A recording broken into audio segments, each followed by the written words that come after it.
This video is brought to you by Devout Decals, makers of reusable Catholic art for your home altar, your bedroom, and your home classroom.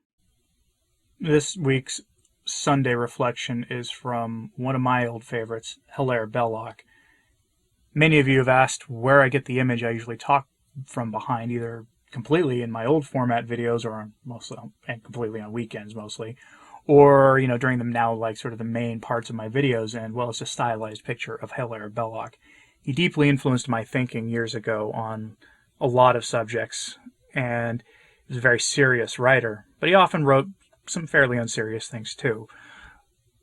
Today I have his reflection on fortitude. Fortitude is something that is severely lacking in our time, and we need it especially when we talk about just the mess in the church these days. Not to let these things undermine our faith when we cover them like I do, or when we spend time learning about these things. There should be a purpose to all those things, and they should be to inspire your prayer for the figures that I tell you about for their interior conversion, at the very least, and for you to pray for the state of the church, and pray for the church to overcome the wickedness that has found its way into the church. That all requires fortitude. Today, Hilaire Belloc will give you his take on fortitude, and what it really is, and why we need it. And I'll give you some thoughts of my own at the end. Hilaire Belloc on fortitude. In Périgueux, which is the capital of the Périgord in the hill districts of central France, there is a strange building. Strange not for its history or for anything mysterious about it, but for two qualities: its incongruity and its strength without apparent purpose. This building is the Cathedral of Périgueux and of Périgord. It is incongruous because, being of extremely ancient foundation, it is wholly modern in construction, so that you might think on looking upon it from within or from without that it had been designed and accomplished, all within some few years of the 19th century. It is incongruous as being something Eastern, though cut off by hundreds of miles from any Eastern thing. Its roof is in 5 cupolas, or 7 if you count the smaller ones. They are not domes, they are essential Eastern cupolas. They would not be astonishing near any of those Mediterranean shores which have been affected by the neighborhood of redacted things, but they are unique here in the Périgord. And that other quality of which I have just spoken, the quality of strength, combined with newness and unsupported by anything but its own stark self, is more remarkable even than the exotic lines of the building. It is built of huge blocks of stone almost without ornament, great slabs of wall from roof to ground, great drums of masonry from roof to ground, and that is nearly all. A man might feel, looking on those exact squared, precisely sawn, unchiseled stone, that they would never weather. They suggest nothing of tradition. They are one of those French things which hardly even attempt beauty, or if they attempt it, it fails. Huge blocks, enormously solid, and apparently without story or legend, and almost without meaning. Yet their meaning is profound, and those huge stone blocks are connected with my theme, which is fortitude. Inside that cathedral, on a side altar of the northern transept, if I remember right, the undecorated solid bare transept of mere stone, but what stone? The semicircular arch, the absence of all detail, and nearly of all color, but the presence of strength. There stands a mosaic. It is the mosaic of an elephant, rather large as elephants are wont to be. It has quiet eyes and an immovable expression. Under it, also in mosaic, is the word fortitude. And there you are. It has been remarked by men from the beginning of time that chance connections may determine thought. A chance tune heard in unexperienced surroundings, a chance sentence not addressed perhaps to oneself and having no connection with the circumstances around, the chance sight of an unexpected building appearing around the corner of a road, the chance glance of an eye that will never meet our eyes again. Any one of these things may establish a whole train of contemplation which takes root and inhabits the mind forever. So it was with me all those years ago in the matter of the elephant of Périgueux and his Fortitudo. Perhaps I remember it better because I was in the company of the wise when I thus came across it for the first and last time. Fortitude and her elephant were here set up in a Christian church because fortitude is entitled one of the great virtues. Now, what is fortitude? It is primarily endurance, that character which we need the most in the dark business of life. But if fortitude be endurance, it is also creative endurance, and at the same time it involves some memory of better times and some expectation of their return. It involves, therefore, fidelity and hope, and without these two, fortitude would be of little use. But above all, fortitude is endurance. Fortitude is the virtue of the menaced, of the beleaguered.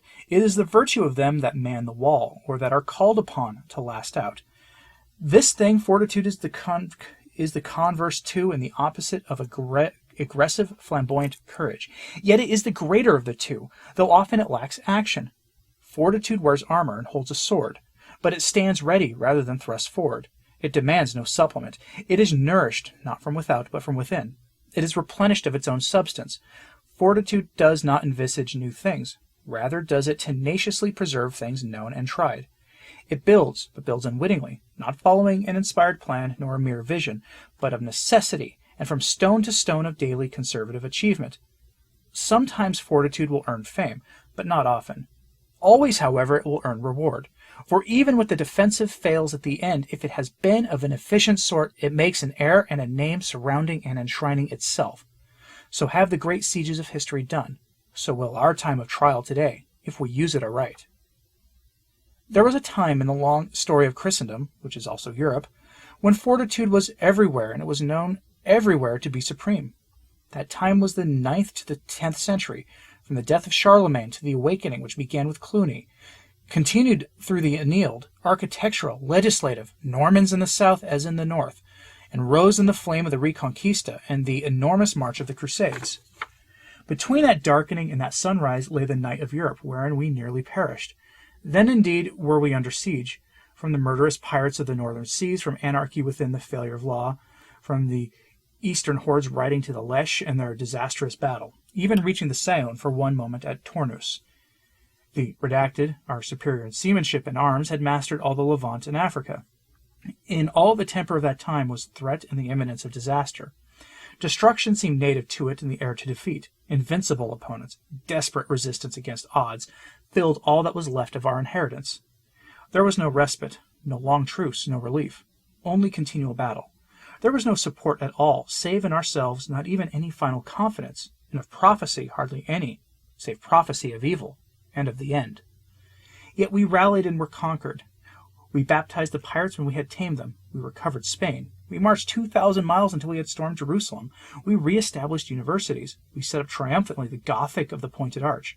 The West rose up again in glory, having been saved by fortitude.